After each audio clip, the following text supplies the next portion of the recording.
একাত্তরে মানবতা বিরোধী অপরাধের দায়ে সালাউদ্দিন কাদের চৌধুরী ও মুজাহিদের আপিলে ফাঁসির পূর্ণাঙ্গ রায় প্রকাশ।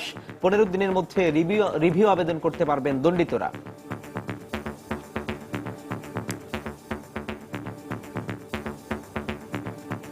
রাষ্ট্রপক্ষ তাদের যে দ্বন্দ্ব কার্যকর করার ব্যাপারে তাদের অগ্রসর হওয়ার কোনো নিষেধ নাই। আসামি পক্ষ রিভিউ পিটিশন ফাইল করেন, তাহলে আপনি স্বয়ংক্রিয়ভাবে এই দ্বন্দ্বের কার্যক্রম স্থগিত হয়ে যাবে।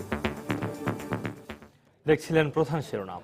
সন্ধ্যার সময় সঙ্গে আছি আমি সৌমিত্র শুভ্র এবং আমি সাজিদ রাজু। বাংলাদেশে পশ্চিমা দেশগুলোর নাগরিকদের চলাফেরায় সতর্কতা জারি দুঃখজনক, নিউ ইয়র্কে সংবাদ সম্মেলনে প্রধানমন্ত্রী।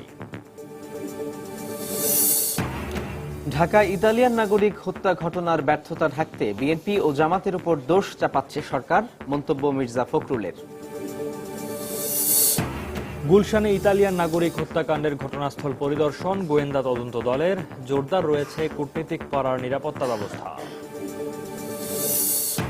সৌদি ট্র্যাজেডিতে এখনো 138 বাংলাদেশি নিখোঁজ, নিহত 28 নিশ্চিত করলেন রাষ্ট্রদূত। মিনায় প্রিন্সের গাড়িবহর প্রবেশের ছবি সামাজিক যোগাযোগ মাধ্যমে। এবং খেলোয়াড়দের নিজ নিজ রাজ্য দলে ফেরার নির্দেশ ক্রিকেট অস্ট্রেলিয়ার। অজিদের বাংলাদেশ সফর অনিশ্চিত, ইঙ্গিত বিসিবির প্রধান নির্বাহীর।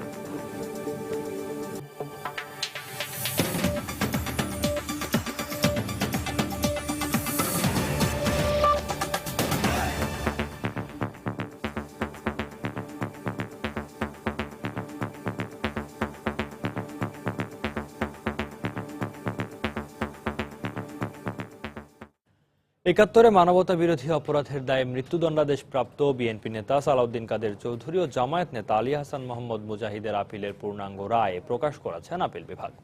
প্রধান বিচারপতি এস.কে সিনহার নেতৃত্বে আপিল বিভাগের সংশ্লিষ্ট বিচারপতিরা আলাদা 2 মামলার চূড়ান্ত রায়ে সইয়ের পর সুপ্রিম কোর্টের আপিল বিভাগের ওয়েবসাইটে এ রায় প্রকাশ করা হয়। মৃত্যুদণ্ড বহাল রেখে সংক্ষিপ্ত রায় ঘোষণার পর আলবদর নেতা আলী হাসান মোহাম্মদ মুজাহিদ ও বিএনপি নেতা সালাউদ্দিন কাদের চৌধুরীর পূর্ণাঙ্গ রায় প্রকাশ করলেন দেশের সর্বোচ্চ আদালত। 191 পৃষ্ঠার রায়ে একাত্তরে জামায়াত নেতা মুজাহিদের ভূমিকা ও বুদ্ধিজীবী হত্যায় সরাসরি সম্পৃক্ততার কথা তুলে ধরেছেন আপিল বিভাগ। আর 217 পৃষ্ঠার রায়ে বিএনপি নেতা সালাউদ্দিন কাদের চৌধুরীকে একাত্তরে হত্যার মূল পরিকল্পনাকারী ও ঠান্ডা মাথার খুনি হিসেবে উল্লেখ করেছেন আপিল বিভাগ। আদালত যেটা পর্যবেক্ষণ করেছেন সেটা হলো তিনি আলবদর বাহিনীর একজন নেতা এবং আলবদর বাহিনী এদেশের বুদ্ধিজীবী হত্যার জন্য দায়ী। এই কাজে মুজাহিদের বাহিনী ওতপ্রোতভাবে জড়িত ছিল এবং মুজাহিদও এই কাজের সাথে যুক্ত ছিলেন। সালাউদ্দিন কাদের চৌধুরীর মামলার ব্যাপারে তাকে 4টি কাউন্টে 4টি চার্জের জন্য মৃত্যুদণ্ড দেওয়া হয়েছে এবং সেখানে আদালত বলেছেন উনি ঠান্ডা মাথায় এবং ক্যালকুলেটিভ ভাবে এই সমস্ত হত্যাকাণ্ডে অংশগ্রহণ করেছেন। মাহবুবে আলম আরো বলেন, বিধি অনুযায়ী দণ্ডপ্রাপ্তরা এখন রিভিউর জন্য 15 দিন সময় পাবেন, তবে সরকার ফাঁসি কার্যকরের প্রক্রিয়া শুরু করবে। রাষ্ট্রপক্ষ তাদের যে দ্বন্দ্ব কার্যকর করার ব্যাপারে তাদের অগ্রসর হওয়ার কোনো নিষেধ নাই, কিন্তু এর ভিতরে যদি আসামি পক্ষ বা দণ্ডিত ব্যক্তি তিনি যদি রিভিউ পিটিশন ফাইল করেন, তাহলে আপনি স্বয়ংক্রিয়ভাবে এই দ্বন্দ্বের কার্যক্রম স্থগিত হয়ে যাবে।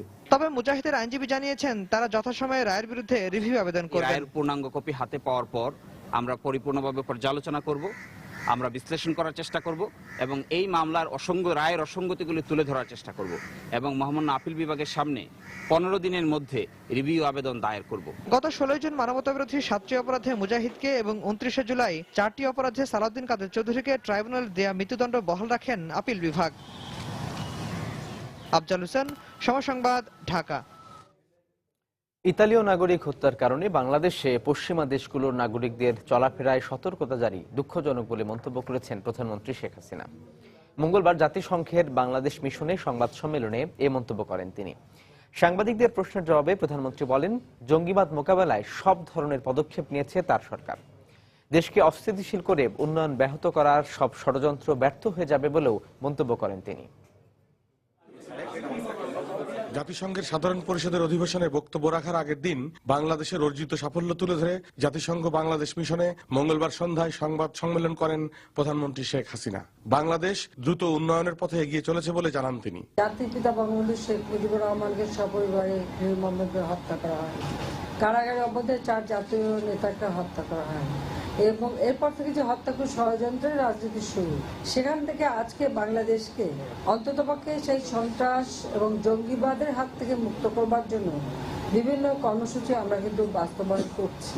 বাংলাদেশে জঙ্গিবাদ নিয়ে সাংবাদিকদের প্রশ্নের জবাবে প্রধানমন্ত্রী বলেন, জঙ্গিবাদ মোকাবেলায় সব ধরনের পদক্ষেপ নিয়েছে তার সরকার। শুধু বাংলাদেশকে আজকে বিশ্বব্যাপী এই ধরনের প্রচেষ্টা চলছে, আইএস সৃষ্টি, এটা সেটা, কিন্তু আমরা বাংলাদেশের মানুষ আমরা শান্তিতে বিশ্বাস করি। একজন বিদেশি নাগরিক মারা গেল, এটা সত্যি এর জন্য আমরা দুঃখিত, এটা তো দুঃখজনক ঘটনা।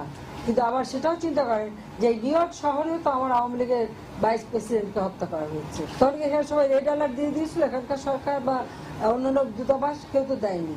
কিন্তু ওখানে কেন আপনার এই বিভিন্ন দূতাবাস দিল সেটা আমরা জানি না। এরপরেই আমরা তৎপর দেখলাম বিএনপির এক নেতা খুব বড় করে এটাকে কথা বলছে। এখন তো সন্দেহ হয় যে ওনাকেই বোধহয় ধরে ইন্টারোগেশন করা উচিত যে এই ঘটনার সাথে তার কোনো সম্পৃক্ততা আছে কি না। প্রধানমন্ত্রী আরো বলেন, যে কারো ধর্মীয় অনুভূতিতে আঘাত সংবিধানেরই লঙ্ঘন। কারো যদি ভালো না লাগে সে মানবে না, এটা ঠিক আছে, কিন্তু মানে কারো ধর্মের ব্যাপারে বাজে কথা বলে কারো ধর্মীয় অনুভূতিতে আঘাত দেওয়া, এটা তো কখনো মানে কারো কাছে গ্রহণযোগ্য না। প্রধানমন্ত্রী সব হত্যাকাণ্ডের বিচার করারও প্রতিশ্রুতি দেন। এমডিজির সফলতার পর বাংলাদেশের লক্ষ্য এখন এসডিজি। সকল বাধা বিপত্তি পেরিয়ে বাংলাদেশ তার অভিষ্ট লক্ষ্যে পৌঁছবেই, এমন আশার বাণী শোনালেন প্রধানমন্ত্রী শেখ হাসিনা। শিহাবুদ্দিন কিসলু, সময় সংবাদ, নিউ ইয়র্ক, যুক্তরাষ্ট্র। এর আগে জাতিসংঘের একটি অধিবেশনে দেয়া ভাষণে প্রধানমন্ত্রী শেখ হাসিনা বলেন, বাংলাদেশ এখন উন্নয়নের বিষয়। সহস্রাব্দ উন্নয়ন লক্ষ্যমাত্রা অর্জনের পর এখন টেকসই উন্নয়নের মাধ্যমে সমৃদ্ধির পথে এগিয়ে যাচ্ছে দেশ। বিশ্বের উন্নয়নশীল দেশগুলো বাংলাদেশকে রোল মডেল হিসেবে নিতে পারে। এ সময় প্রধানমন্ত্রী শেখ হাসিনা আরো বলেন, স্বাস্থ্য, শিক্ষা, নারী উন্নয়ন, সামাজিক অগ্রগতি, অর্থনীতি সব ক্ষেত্রেই এগিয়ে চলেছে বাংলাদেশ। বাংলাদেশ তার এগিয়ে চলার পথে বিশ্বের সব দেশকেই সঙ্গী হিসেবে পেতে চায়। তার বক্তব্যে তথ্য প্রযুক্তি, কৃষি সহ নানা ক্ষেত্রে সমতার ভিত্তিতে সহযোগিতার হাত বাড়াতে উন্নত দেশগুলোর প্রতি আহ্বানও জানান প্রধানমন্ত্রী। এ সময় উন্নয়নের অগ্রগতি বজায় রাখতে স্থিতিশীল বিশ্ব গড়ার ওপরও জোর দেন প্রধানমন্ত্রী।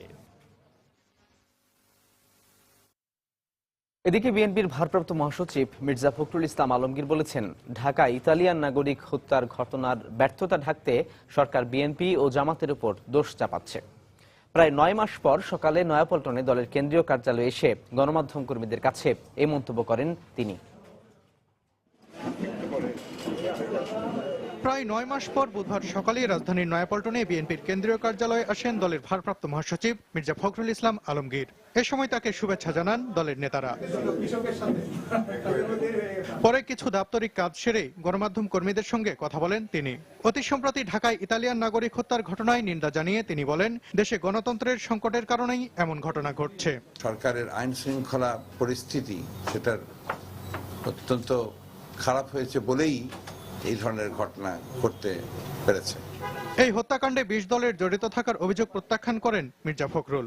অন্যের ঘাড়ে দোষ চাপিয়ে সরকার দায় এড়ানোর চেষ্টা করছে বলেও মন্তব্য করেন তিনি।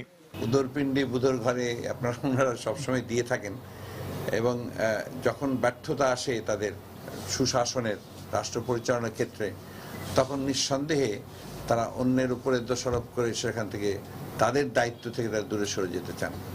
জঙ্গিবাদ নিয়ে সরকারের অবস্থানেরও সমালোচনা করেন মির্জা ফখরুল। তাদের মন্ত্রীর মধ্যেই অনেকেই এখানে জঙ্গিবাদ আছে বলছেন, আবার অনেকে বলছেন যে এখানে কিছু নেই। এই যে আপনার একটা পুরোপুরিভাবে কন্ট্রাডিক্টরি একটা সিচুয়েশন, সেই সিচুয়েশন তারাই তৈরি করেছেন। এবছরের 6 জানুয়ারি জাতীয় প্রেস ক্লাব থেকে বের হওয়ার সময় নাশকতার মামলায় গ্রেপ্তারের আগে মির্জা ফখরুল ইসলাম আলমগীর সবশেষ এই কার্যালয়ে এসেছিলেন গত বছরের ডিসেম্বরে। সালাউদ্দিন সুমন, সময় সংবাদ, ঢাকা। এদিকে ইতালিয়ান নাগরিক তাভেয়া সিজার হত্যার ঘটনায় এখনো কাউকে শনাক্ত বা গ্রেফতার করতে পারেনি পুলিশ। তবে সকালে ঘটনাস্থল পরিদর্শন করেছে মামলার তদন্ত সংস্থা ডিবির একটি দল। এদিকে সচিবালয়ে বাংলাদেশে নিযুক্ত ইতালিয়ান রাষ্ট্রদূতের সঙ্গে বৈঠকের পর স্বরাষ্ট্রমন্ত্রী আবারও দাবি করেছেন, দেশে আইএস এর কোনো অস্তিত্ব নেই। তবে বিকেলে ঘটনাস্থল পরিদর্শন শেষে র্যাব মহাপরিচালক বলেন এটি কোনো ছিনতাইয়ের ঘটনা নয় বলেই ধারণা তাদের। হত্যার কারণ হিসেবে বেশ কটি বিষয় খতিয়ে দেখছেন তারা।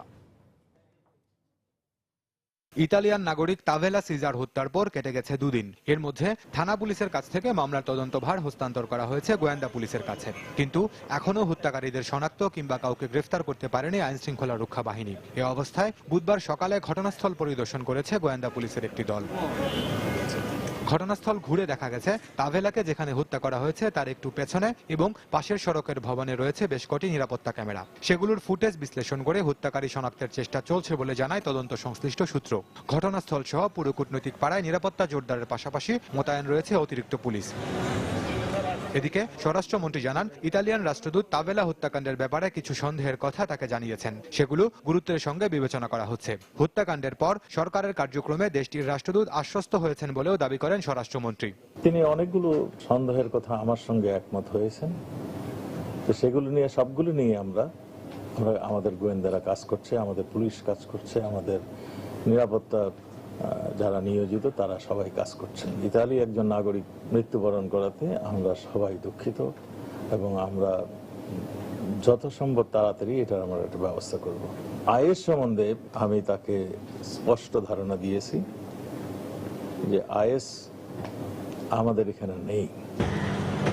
বিকেলে ঘটনাস্থল পরিদর্শনে এসে র্যাব মহাপরিচালক বলেন ছিনতাইয়ের উদ্দেশ্যে তাভেলার উপর হামলা চালানো হয়েছে। হত্যাকাণ্ডের ধরন দেখে এমনটা মনে করছেন না তারা। এটা ছিনতাই কোনো ঘটনা নয়, তার যে বিলঙ্গিংস ছিল সেগুলো সব তার সঙ্গেই ছিল। সো ছিনতাইয়ের বিষয়টা আমাদের সঙ্গে আছে, বাট এটাকে আমরা প্রায়োরিটি হিসেবে কম দিচ্ছি। যেদিন ঘটনা ঘটেছে আপনারা জানেন অস্ট্রেলিয়ান টিম এখানে ছিল। তার আগে 25 তারিখে একটা ট্রাভেল অ্যাডভাইজারি দেখেছি আমরা অস্ট্রেলিয়ান গভর্নমেন্টের, আমাদের দেশে পত্রপত্রিকায় আসছে। তো এটি করার উদ্দেশ্য কি, আমরা সেটা অনেকগুলো উদ্দেশ্য থাকতে পারে, সেগুলো নিয়ে আমরা কাজ করছি। দ্রুতই খুনিদের গ্রেফতারে আইন শৃঙ্খলা রক্ষা বাহিনী সক্ষম হবে বলেও আশা করেন র্যাব মহাপরিচালক। খান মোহাম্মদ রুমেল, সময় সংবাদ, ঢাকা। দেখছেন সন্ধ্যার সময়।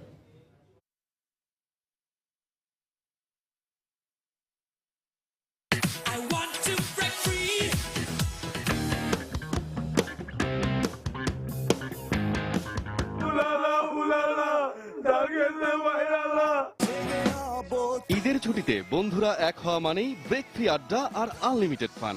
তাই তো এয়ারটেল নিয়ে এলো ব্রেক ফ্রি টেলিফিল্ম ফেস্টিভ্যাল। দেশের সবচেয়ে জনপ্রিয় 7টি টেলিফিল্ম দেখতে চোখ রাখো ঈদের দিন থেকে 7 দিন, প্রতিদিন বিকাল 4:30।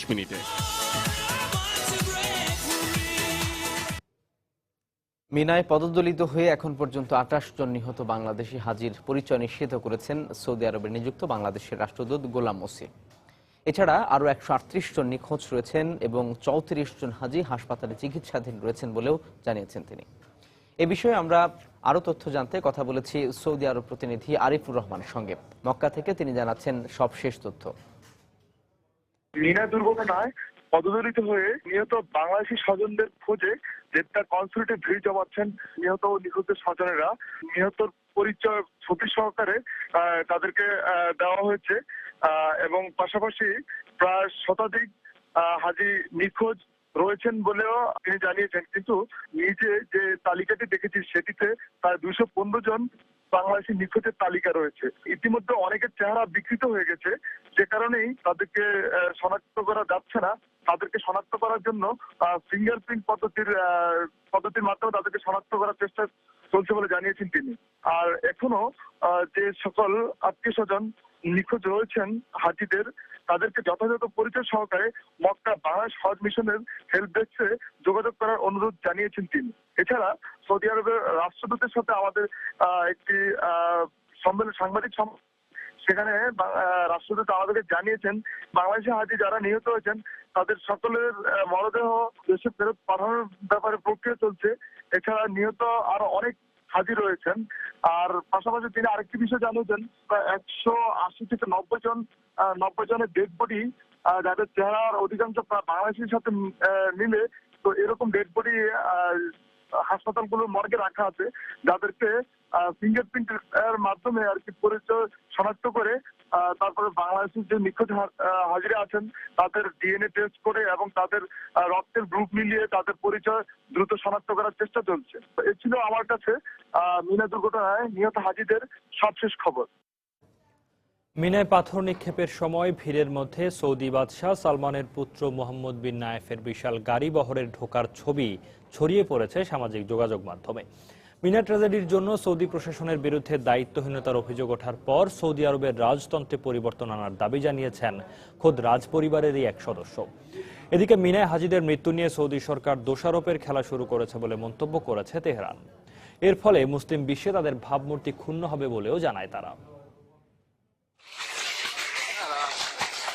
সামাজিক গণমাধ্যমে ছড়িয়ে পড়া এই ছবিটিতে যে বিশাল গাড়িবহর দেখা যাচ্ছে তা সৌদির যুবরাজ মোহাম্মদ বিন নায়েফের। শুরু থেকেই ইরান সহ বিভিন্ন দেশ অভিযোগ করে আসছিল তার এই গাড়িবহরের কারণেই হাজিদের কয়েকটি প্রবেশ ও বহির্গমন পথ বন্ধ করে দেয় হাজিদের চাপ অপ্রত্যাশিতভাবে বেড়ে যায়, আর তখনই একজন আরেকজনের উপর পড়ে 700-র বেশি হাজির মৃত্যু হয়। তবে এই অভিযোগ শুরু থেকেই অস্বীকার করে আসছে সৌদি প্রশাসন।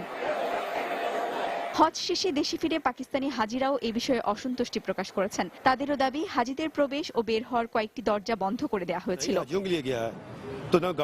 গেট বন্ধ ছিল আমরা জানি, তবে এর কারণ আমাদের জানানো হয়নি। আচমকা একটা বড় ভিড় তৈরি হয়।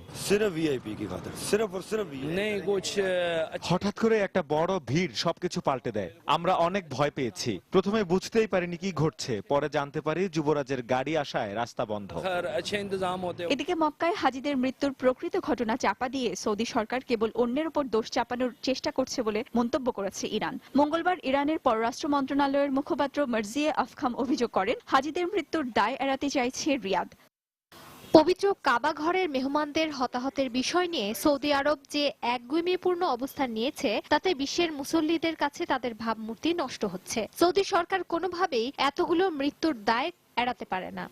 হজ দুর্ঘটনায় সৌদি প্রশাসনের বিরুদ্ধে দায়িত্বহীনতার অভিযোগ ওঠার পর সৌদি আরবের রাজতন্ত্রে পরিবর্তন আনার দাবি করেছেন রাজ পরিবারেরই এক সদস্য।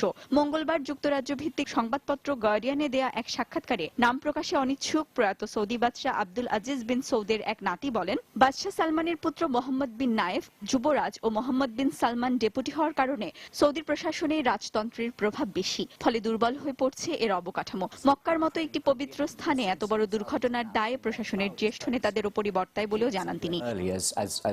সঞ্জিতা ইসলাম, সময় সংবাদ।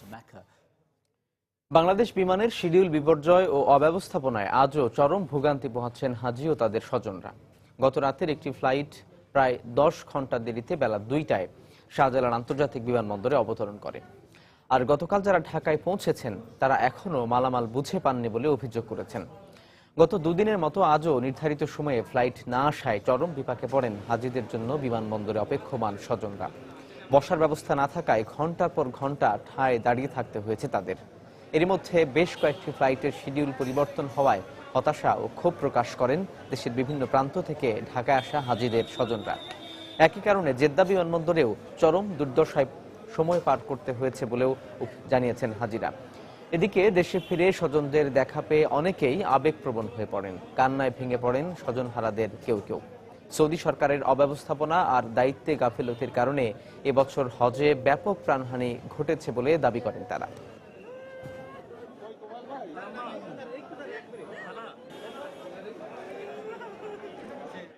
সৌদি বাদশার ছেলে হজ করার জন্য আসবে, এই জন্য 4টা রাস্তা একসঙ্গে ব্লক করে দিয়েছিল। তাদের ভালো ছিল, কিন্তু আরো ভালো করা উচিত ছিল, যেহেতু এবার হাজির সংখ্যা অনেক বেশি। সেই রাত 4টা আমরা মনে করেন পাবনা থেকে এখানে আসছি, সারা রাত আমরা মনে করেন দাঁড়ায় আছি। দাঁড়াইতে হতো না, আমরা যখন দাঁড়াইছি এখানে দাঁড়াইতে হতো না, এগুলো অমানুষিক কারবার। আমাদের ফ্লাইট ছিল 8টা35-এ, সেটাকে এমন ভাবে দেরি করাইলো, চেকে আর অমুক তমুকে, বহুত ঝামেলার মধ্যে ভোগান্তি ভুগেছি। এই বিমানের সব লাগে চলে গেল, বললো যে দেখেন পরবর্তী ফ্লাইট আসবে, পরবর্তী 8টা36 হয়ে আসছে একটা, সেটা আমরা ফ্লাইট পাই নাই। সন্ধ্যার সময়ে আরো থাকছে। মেডিকেলে ভর্তি পরীক্ষা বাতিলের দাবিতে রাজধানীতে আন্দোলনরত শিক্ষার্থীদের মিছিলে পুলিশের বাধা, ধস্তাধস্তি, আহত 7, 10 জন আটক। এবং আগামী মাসের প্রথম সপ্তাহেই গেজেটে অন্তর্ভুক্ত হবে বীরাঙ্গনাদের নাম, জানালেন মুক্তিযুদ্ধ বিষয়ক মন্ত্রী। রাষ্ট্রের এই স্বীকৃতিতে বীর নারীদের সন্তোষ প্রকাশ।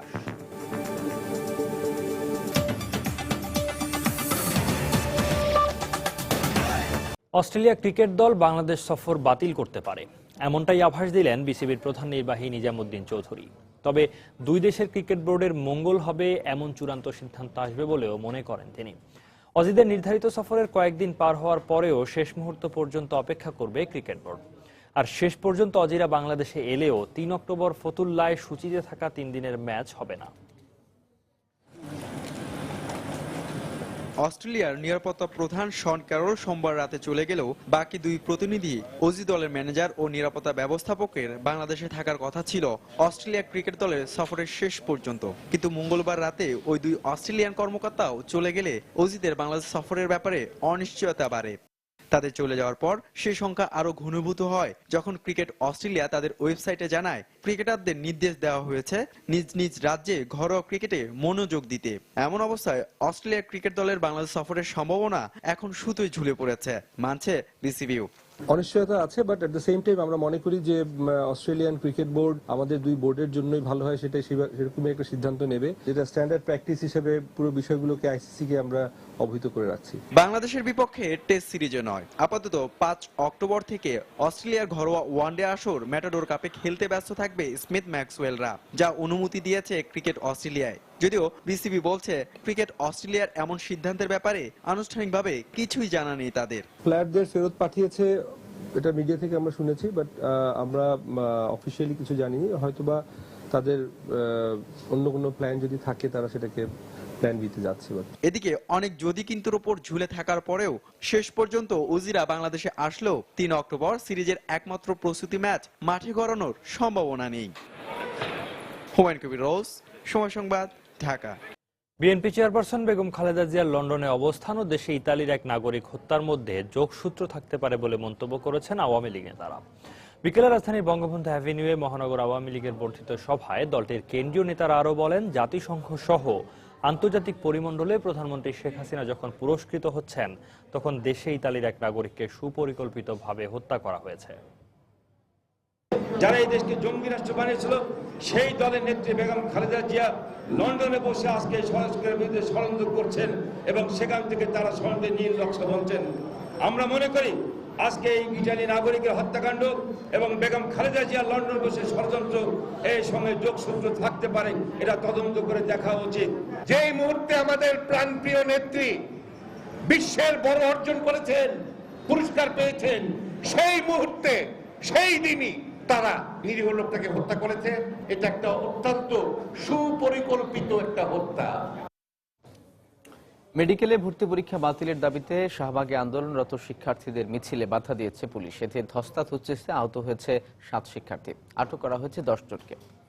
এদের নিঃশর্ত মুক্তি এবং পুনরায় মেডিকেল ভর্তি পরীক্ষার দাবিতে আগামীকাল ঢাকা অভিমুখে মহাসমাবেশের কর্মসূচির ঘোষণা করেছে শিক্ষার্থী অভিভাবক ঐক্য পরিষদ। এদিকে আন্দোলনের সঙ্গে একাত্মতা প্রকাশ করে প্রতিবাদ কর্মসূচি পালন করেছেন স্যার সলিমুল্লাহ মেডিকেল কলেজ হাসপাতালে অধ্যয়নরত শিক্ষার্থীরা।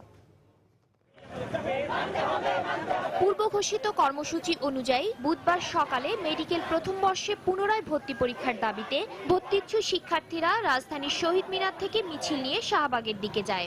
তাদের সাথে একাত্মতা জানিয়ে মিছিলে অংশ নেয় বাংলাদেশ সমাজতান্ত্রিক ছাত্র ফ্রন্ট। শাহবাগ মোড়ে সম্মিলিত এ মিছিলে চড়াও হয় পুলিশ। এ সময় আন্দোলনকারীদের রাস্তা থেকে সরিয়ে দেওয়ার চেষ্টা করে আইন শৃঙ্খলা রক্ষাকারী বাহিনী। এতে আহত হন কমপক্ষে 7 জন শিক্ষার্থী, আটক করা হয় আরো 16 জনকে। গুরুত্বপূর্ণ সড়ক থেকে বিশৃঙ্খলা সৃষ্টিকারীদের সরিয়ে দিতেই শিক্ষার্থীদের আটক করা হয়েছে বলে জানায় পুলিশ।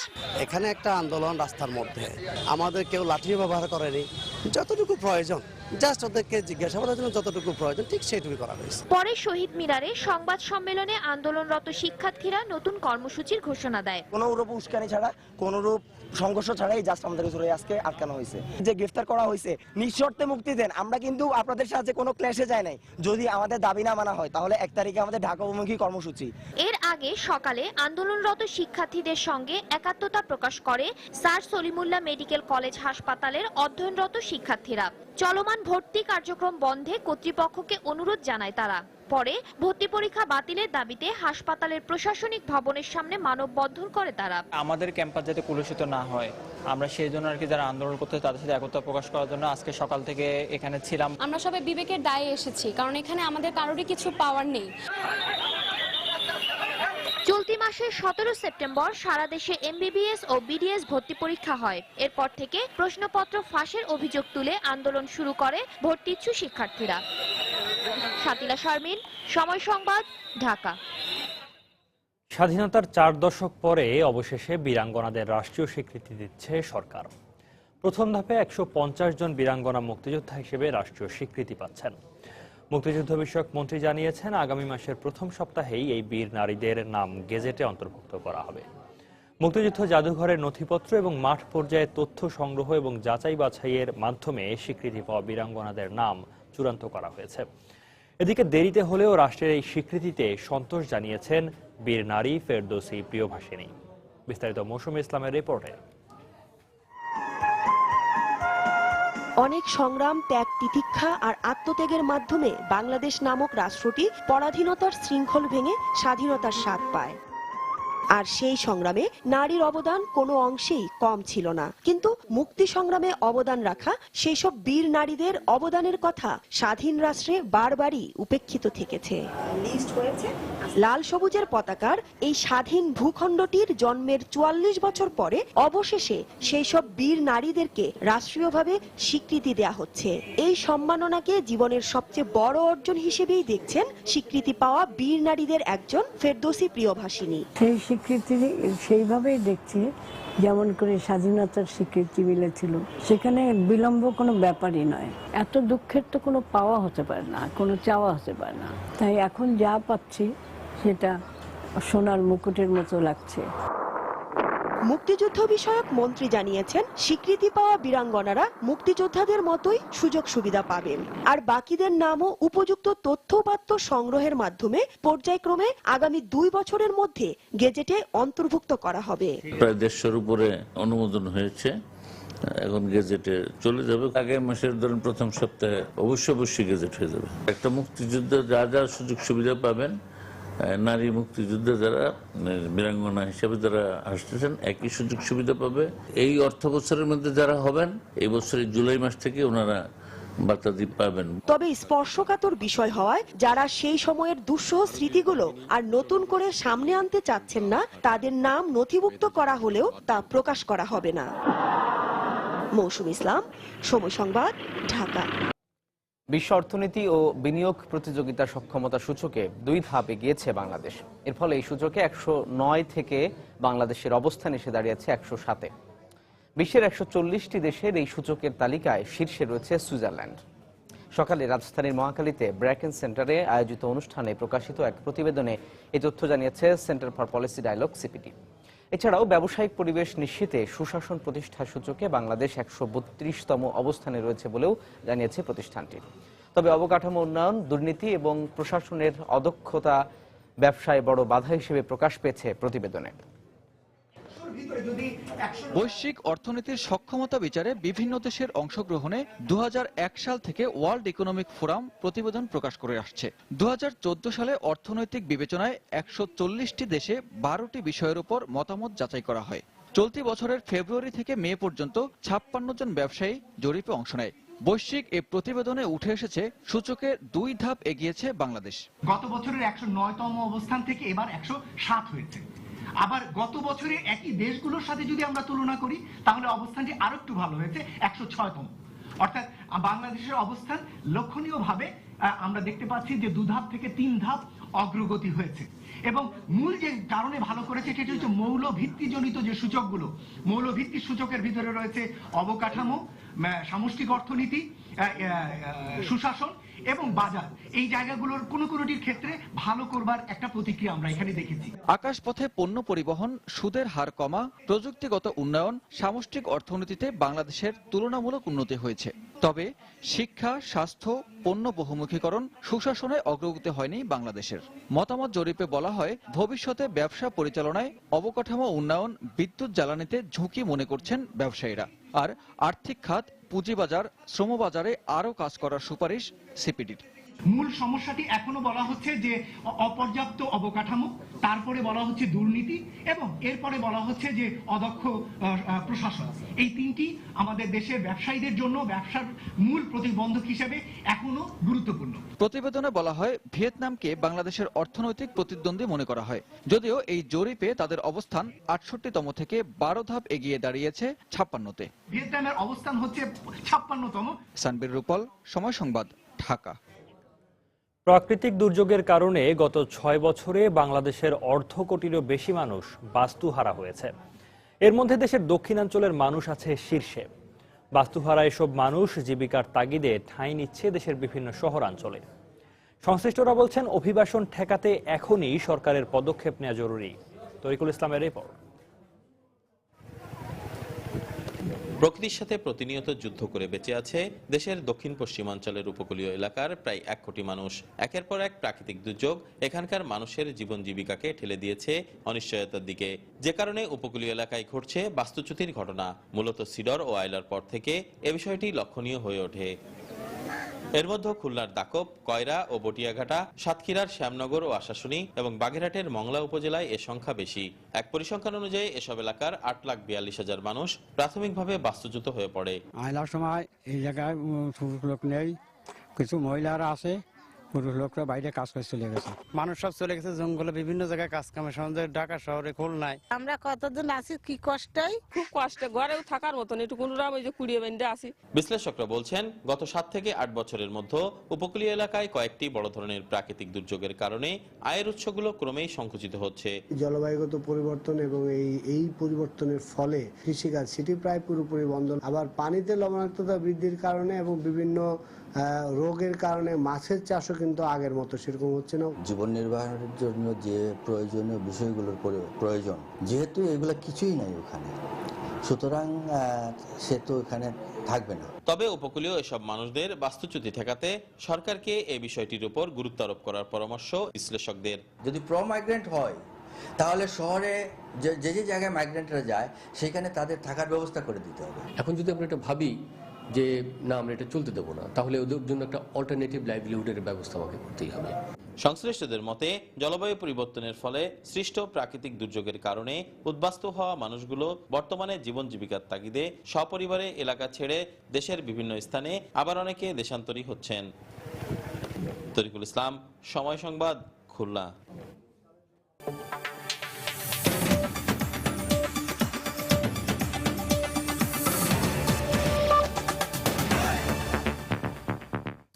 সিরিয়ায় প্রেসিডেন্ট আসাদ বিরোধী বিদ্রোহীদের উপর বিমান হামলা শুরু করেছে রাশিয়া। বুধবার দেশটির প্রতিরক্ষা মন্ত্রণালয়ের বরাত দিয়ে এই খবর জানায় আন্তর্জাতিক গণমাধ্যম। সিরিয়ার চলমান সংকট মোকাবেলায় প্রেসিডেন্ট বাশার আল আসাদ আনুষ্ঠানিকভাবে রাশিয়ার কাছে সামরিক সহায়তার আহ্বান জানানোর পর এই বিমান হামলা চালালো রাশিয়া। বিবিসির প্রতিবেদনে আরও বলা হয়, এদিন সিরিয়ার হোমস শহর এবং এর আশপাশের এলাকাগুলোতে কয়েক দফা বিমান হামলা চালায় রুশ যুদ্ধ বিমান। সেই সঙ্গে হামলার বিষয়ে মস্কো আগে থেকেই ওয়াশিংটনকে অবহিত করে বলেও উল্লেখ করা হয় প্রতিবেদনে। এর আগে বুধবার সকালে সিরিয়ায় আইএস দমনে রাশিয়ার সেনা অভিযান সর্বসম্মতিক্রমে অনুমোদন করে রুশ পার্লামেন্টের উচ্চকক্ষ। তবে বিমান হামলা শুরু করলেও এখনই সিরিয়ায় স্থল অভিযান চালানোর কোনো পরিকল্পনা রাশিয়ার নেই বলে জানিয়েছে মস্কো। তালেবান জঙ্গিরা আফগানিস্তানের উত্তরাঞ্চলীয় শহর কুন্দুজের বিমানবন্দর প্রায় দখল করে নিয়েছে বলে জানিয়েছে বিভিন্ন গণমাধ্যম। শহরটি পুনর্দখল করতে অভিযান শুরু করেছে আফগান নিরাপত্তা বাহিনী। সেখানে তালেবান যোদ্ধাদের সঙ্গে নিরাপত্তা বাহিনীর তুমুল সংঘর্ষের খবর পাওয়া গেছে। আফগান নিরাপত্তা বাহিনীর স্থল অভিযানে সহায়তা করতে সেখানে প্রথমবারের মতো বিমান হামলা চালায় যুক্তরাষ্ট্র। সোমবার কুন্দুজের প্রধান 3টি প্রবেশ পথ নিজেদের নিয়ন্ত্রণে নেয় তালেবান জঙ্গিরা। এরপর শহরের গুরুত্বপূর্ণ সরকারি ভবনগুলো দখলের পাশাপাশি কারাবন্দী কয়েকশো জঙ্গিকে মুক্ত করে তারা। পরে এক টুইটার বার্তায় তালেবান মুখপাত্র জাবিউল্লাহ মুজাহিদ জানান, কুন্দুজ শহরের বিমানবন্দরের দিকে এগিয়ে যাচ্ছে তার যোদ্ধারা। এরই প্রেক্ষিতে বিমানবন্দর এলাকায় বিশেষ বাহিনী মোতায়েন করে সরকার। এর আগে কুন্দুজের প্রবেশ মুখে পুলিশ ও সেনাবাহিনীর সঙ্গে সংঘর্ষে 2 পুলিশ কর্মকর্তা সহ 25 তালেবান জঙ্গি নিহত হয় বলে জানানো হয় গণমাধ্যমের খবরে।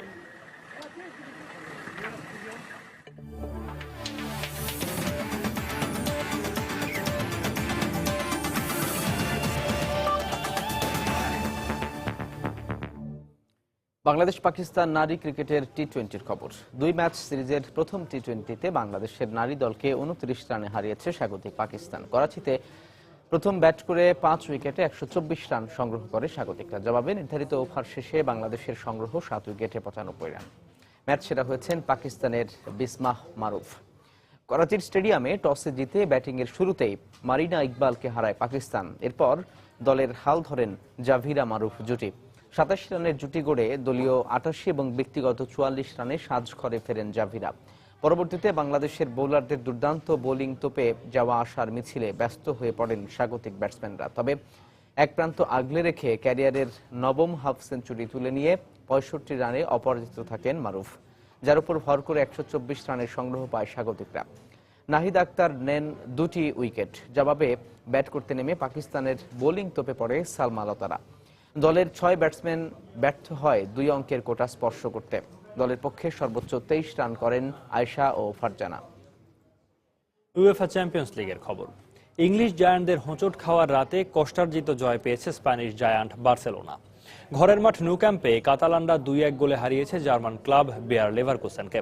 এদিকে নাটকীয় ম্যাচে অলিম্পিয়াকোস 3-2 গোলে উড়িয়ে দিয়েছে স্বাগতিক আর্সেনালকে এবং ইপিএল চ্যাম্পিয়ন চেলসিকে 2-1 গোলে হারিয়েছে পর্তুগালের ক্লাব পোর্তো। এছাড়াও বুন্দেসলিগা চ্যাম্পিয়ন বায়ার্ন মিউনিখ 5-0 গোলে উড়িয়ে দিয়েছে ডায়নামোকে। মেসিবিহীন বার্সেলোনা ম্যাচের শুরুতেই এলোমেলো হয়ে পড়ে জার্মান ক্লাব লেভারকুসেনের গতির সামনে। 22 মিনিটে তুরস্কের মিডফিল্ডার হাকানের কর্নার থেকে হেড করে সফরকারীদের প্রথম লিড এনে দেয় পাবদো পোলস। 1 গোলে পিছিয়ে পড়ে এলোমেলো হয়ে পড়ে এনরিকের শিষ্যরা। দ্বিতীয়ার্ধের শুরুতে সমতায় ফেরার সহজ সুযোগ হারায় সান্ড্রো ও নেইমার। 60 মিনিটে ইনজুরি আক্রান্ত ইনিয়েস্তা উঠে গেলে আরো অসহায় হয়ে পড়ে কাতালানরা। অবশেষে স্বাগতিকদের ত্রাতা হয়ে আসেন বদলে মিডফিল্ডার সার্জিও রবার্তো। 80 মিনিটে সুযোগ সন্ধানী 1 গোলে কাতালানদের সমতায় ফেরান 23 বছর বয়সী স্প্যানিশ মিডফিল্ডার। এর 2 মিনিট পর উরুগুয়ের স্ট্রাইকার দ্রুতগতির শট সফরকারীদের জালের ঠিকানা খুঁজে পেলে আনন্দে মাতে পুরো ন্যু ক্যাম্প। ম্যাচের বাকি সময় আর কোনো গোল না হলে জয়ের সাথে এই গ্রুপের শীর্ষে ওঠার আনন্দে মাতে এনরিকের শিষ্যরা।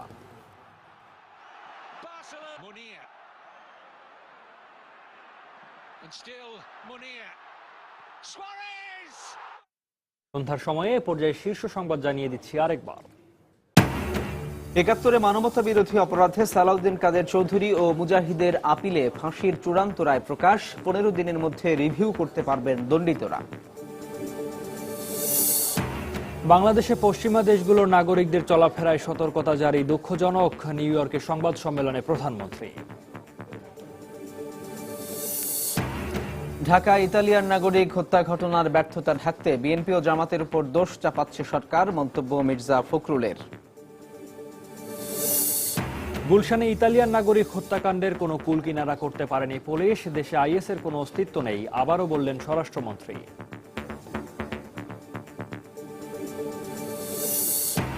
এবং খেলোয়াড়দের নিজ নিজ রাজ্যে দলে ফেরার নির্দেশ ক্রিকেট অস্ট্রেলিয়ার। অজিদের বাংলাদেশ সফর অনিশ্চিত, ইঙ্গিত বিসিবির প্রধান নির্বাহী। এই ছিল সন্ধ্যার সময়ে। যে কোনো খবর পেতে ভিজিট করুন সময়নিউজ.tv। সঙ্গে থাকুন সময়ের।